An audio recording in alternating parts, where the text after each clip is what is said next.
ককা আৰু নাতিনীয়েকৰ খেল ল'ৰা খেলিবলৈ লগ নাছিলে যে কান্দি আছিলে তেতিয়া ককাকে ক'লে মোৰ লগত খেলোঁ বুলি তাক যে ককায়েকে নিজতকৈ ভাল পায় সেইটো আমাৰ পুৰণা ঘৰটো এতিয়া বৰ্তমান নাই বাৰু ভাঙিলেও সেইটো বৰ্তমান আগতে আমাৰ পুৰণা ঘৰটো আছিলে পুৰণা ঘৰটোত এখন চোতালখন এই পুৰা নাতিনীয়েকৰ সৈতে খেলিছে এতিয়া চাওকচোন এই যে খেল পুৰা গতি খেলিছে দুয়োটাই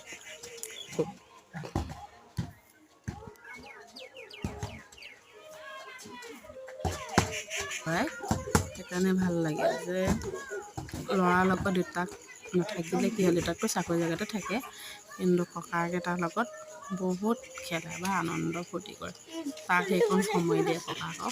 ককাকে একচুৱেলি ককাকক সি ককা বুলি নামাতে দেই দেউতা বুলিহে মাতে পাপাকক পাপা বুলি কয় ককাকক দেউতা বুলি কয় দেউতা আৰু মানে ককা আৰু নাতি খেলি